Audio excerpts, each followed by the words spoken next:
Step into the extraordinary world of Recapitified. Ever wondered what it takes to transform an ordinary man into an unstoppable force of vengeance?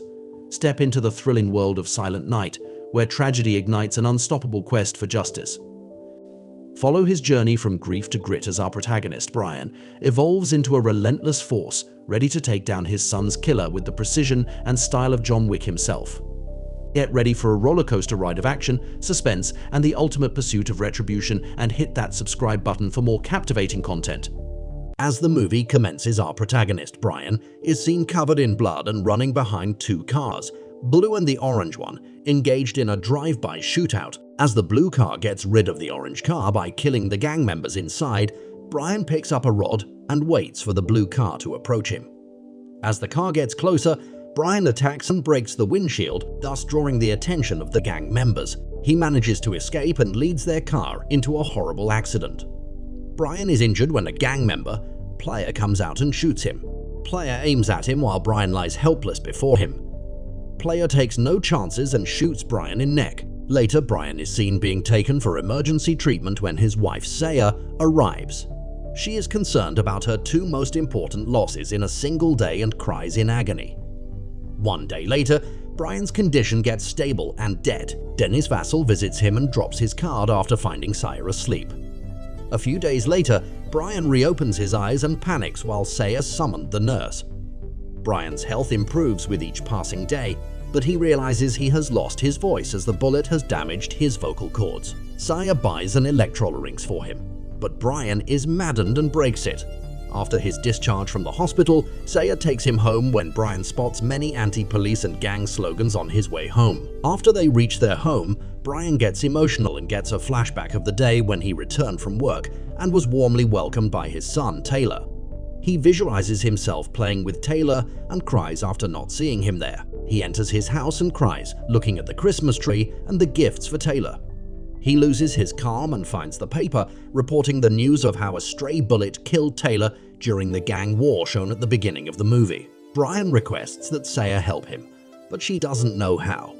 As time passes, Saya has overcome her grief, but Brian is still mourning his son's demise, and after she has left for the office, he visits Taylor's room. He imagines Taylor lying next to him, and after his hallucinations end, he is in pain again. He sits on the lawn and recalls the day when he was playing with Taylor, and they were all happy until the drive-by cars arrived, shooting at each other and killing Taylor, thus turning their world upside down. He regains his senses, gives up on his drinking habit, and determines to do something to avenge Taylor's death.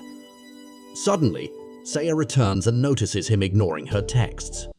Brian visits Vassell's office, and by the time he is waiting, he spots the list of many gang members involved in different crimes, along with their pictures. He captures their photographs on his phone and identifies Player. He returns to his workshop, and after placing the images of all the gang members, he assigns himself to kill them all by December 24th, the same day Taylor died. He starts working out and trains hard to prepare himself for the fight. He practices master knife combat while Saya is concerned for him. Brian buys an illegal Ferrari from his friend and starts practicing using a pistol. On his first day, he missed all the shots. At home, he works to improve the safety inside his car, and the noises disturb Saya a lot. He buys a lot of guns, and after that he sends Saya away from him as he cannot risk her life. After Saya has left, he takes out all his rage on a dummy, after which he practices dangerous driving in a secluded place. After a few months, he spies on Player's location and captures pictures of his men involved in many illegal activities. He spots a suited man, Anthony, leaving with a package and captures his car's number plate. Brian has mastered the guns within a short time and has gotten his body in perfect shape for his revenge. One day, Brian is at a superstore when he misinterprets a kid as Taylor and hugs him, but his mother takes him away.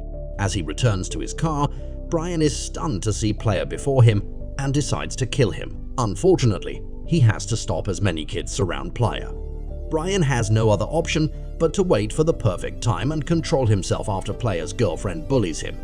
In the evening, Brian has lost his calm and decides to start taking revenge on Anthony. He breaks into his house and Brian knocks him out as Anthony senses his presence. Upon opening his eyes, Anthony finds himself hanging in Brian's workshop. He lets him down and gives him a list of questions to answer, but Anthony denies them. Brian threatens him, and as he sits in front of him, Anthony gets a chance and frees himself. The duo engages in a tough fight, but Brian overpowers Anthony and makes him faint. The next day, Brian prepares for his final task and writes a letter for Saya. He visits her house and is delighted to see her happy. Then, he pays a last visit to Taylor's grave with his favorite trained toy and spends some time with him. At night, Vassal hears a knock at his door and finds Anthony. After getting Anthony arrested, Vassal checks the letter and finds a message and a drive for him.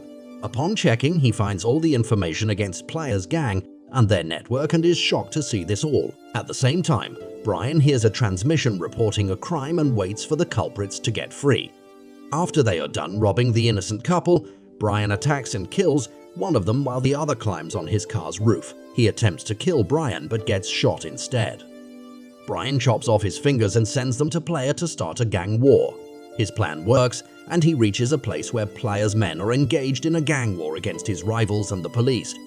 He spots an innocent policewoman who gets shot in the leg, and to save her, he starts killing Player's men.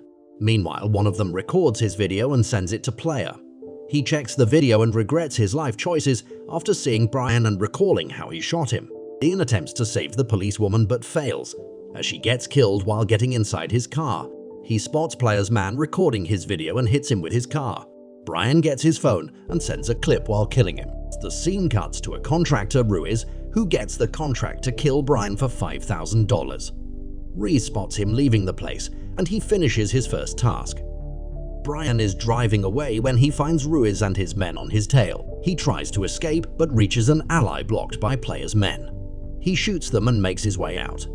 After a shootout, Brian gets rid of Ruiz by leading his car into an accident. After that, a biker attacks him, but Brian kills him. Player is sick of waiting and orders his men to return to him, while he has fun with his teenage girlfriend. At the same time, Vassal is seen outside Player's hideout and prepares to attack. Brian reads Player's messages, and before they may lock the building, he enters and kills his men after destroying his bike and the car parked next to it. He fights all the men inside the building, and with each killing, he reaches a place where Ruiz attacks him, revealing that he survived the accident. Ruiz appears to be a formidable opponent for Brian, but in the end, Brian blows his head open.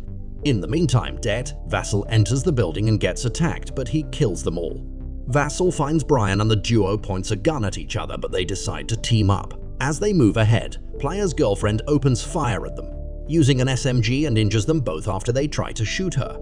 Brian sneaks and takes her at gunpoint after she runs out of bullets, but he cannot kill her due to her innocence. Still, the girl gets her gun and shoots him twice. She spots Vassal and makes 2 more bullet holes in his body. Brian is furious and he shoots her in the head.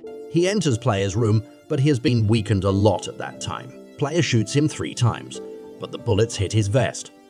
Brian is sitting helpless before him again, but this time Vassal saves him. Brian chokes and kills Player with his bare hands to avenge his son's untimely demise.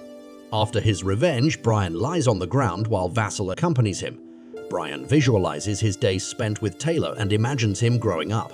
Suddenly, the screen gets dark, leaving us all uncertain about Brian and Vassal's future, and the scene cuts to Saya. Saya is seen at Taylor's grave, where she spots his last letter showing his love for them and mentioning that he wants to die trying to fix everything. And the movie ends here.